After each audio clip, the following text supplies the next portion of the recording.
నా పేరు నారాయణ, రాష్ట్ర కనీస వేతనాల సలహా మండలి మాజీ చైర్మన్, బీఆర్టీయూ రాష్ట్ర నాయకుడిని. ఏదైతే కార్మికుల శ్రేయస్సు పట్ల, కార్మిక సంక్షేమం పట్ల గతంలో కేసీఆర్ గారు గవర్నమెంట్ ఏ విధంగా అయితే యోగక్షేమాలు చూసిందో దానికి భిన్నంగా ఎలాంటి పట్టింపు లేకుండా కాంగ్రెస్ గవర్నమెంట్లో కార్మిక శాఖ అనేది కార్మికులకు రెగ్యులర్ రిలేటెడ్ ఉండేది. ఆ శాఖ 1 కోటి మందితో రెగ్యులర్ రిలేటెడ్ ఉంటుంది.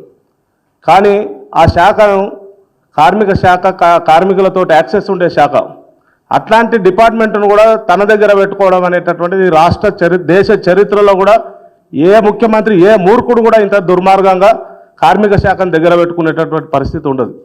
ఓన్లీ రేవంత్ రెడ్డి గారు కార్మిక శాఖను తన దగ్గర పెట్టుకునడం ఫలితంగా ఈరోజు లేబర్ డిపార్ట్మెంట్ కానీ, ఫ్యాక్టరీస్ డిపార్ట్మెంట్ కానీ ఇవన్నిటికీ ఒక పర్యవేక్షణ లేదు, అధికారులు ఎవరు పట్టించుకుంటున్నటువంటి పరిస్థితుల్లో లేదు. దాంట్లో భాగంగానే కింది స్థాయి వరకు కార్మికుల యొక్క పర్యవేక్షణ, సేఫ్టీ మెజర్మెంట్స్ వీటికి సంబంధించి ఎవరు పట్టించుకుంటున్నటువంటి పరిస్థితి లేదు.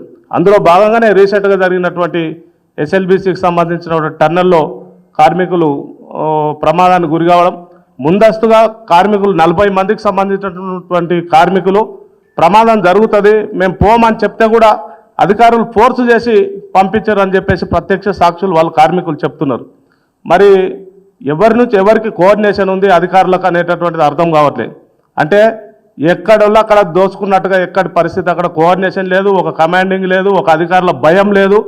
ఇట్లాంటి పరిస్థితుల్లో రాష్ట్రంలో పనిచేసేటటువంటి కార్మికులకు యోగక్షేమాలు కానీ, భద్రత కానీ లేనటువంటి పరిస్థితి ఉంది. కాబట్టి వెంటనే రేవంత్ రెడ్డి గారు కార్మిక శాఖకు సపరేట్గా ఒక మినిస్టర్స్ కేటాయించి రివ్యూ చేసి ఫ్యాక్టరీస్ డిపార్ట్మెంట్ కానీ, ఆఫీసర్స్ను కానీ, సేఫ్టీ మెజర్మెంట్స్ కానీ, ఇటుక బట్టీలలో పనిచేసే వాళ్ళు కానీ, ఇలాంటి బొగ్గు గనిలో పనిచేసేటటువంటి వాళ్ళు, టన్నల్స్లో కానీ ప్రమాదాలు జరిగేటటువంటి చోట పనిచేసేటటువంటి కార్మికులు, అసంఘటిత రంగ కార్మికులు, సంఘటిత రంగ కార్మికులు 1 కోటి మందికి పైగా ఉన్నారు.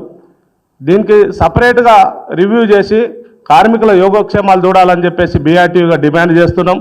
లేదంటే తప్పకుండా ఇప్పటికే అందరు అసంతృప్తి గురవుతున్నారు.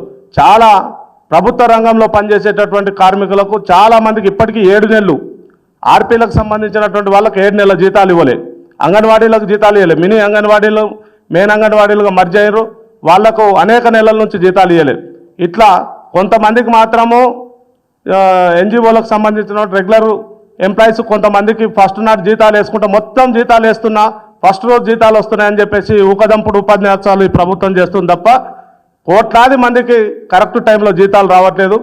తప్పకుండా కార్మిక ఉద్యోగుల పట్ల జాగ్రత్తలు తీసుకొని ఈ యోగక్షేమాలు చూడాలి, వారి కోసం సపరేట్గా పర్యవేక్షణ చేయాలని చెప్పేసి ప్రభుత్వాన్ని డిమాండ్ చేస్తున్నాం. ఇంతకుముందు మన రాంబాబు అన్న చెప్పినట్టుగా చనిపోయినటువంటి కుటుంబాలు, అక్కడ టన్నల్లో చనిపోయినటువంటి వాళ్ళు ఇప్పటికీ 5 మంది చనిపోయారు అనేటటువంటి వార్త వస్తుంది. మిగతా 3కి సంబంధించి కూడా ఇంకా ఆచూకీ తెలియలేదు. వాళ్ళు కూడా 100%, 99% చనిపోయి ఉంటారు. వారి కుటుంబాలకు 1 కోటి రూపాయలు ఇవ్వాలి, నష్టపరిహారం ఇవ్వాలని చెప్పేసి బీఆర్టీయూగా డిమాండ్ చేస్తున్నాం. మిగతా వాళ్ళందరికీ కూడా ఏదన్నా భద్రత సౌకర్యాల విషయంలో జాగ్రత్తగా ఉండాలని చెప్పేసి డిమాండ్ చేస్తున్నాం. Hi, this is Swathi. Like చేయండి, షేర్ చేయండి, కమెంట్ చేయండి అండ్ సబ్స్క్రైబ్ చేయండి GRTV. Hi, this is Monica. Please like, share and subscribe GRTV.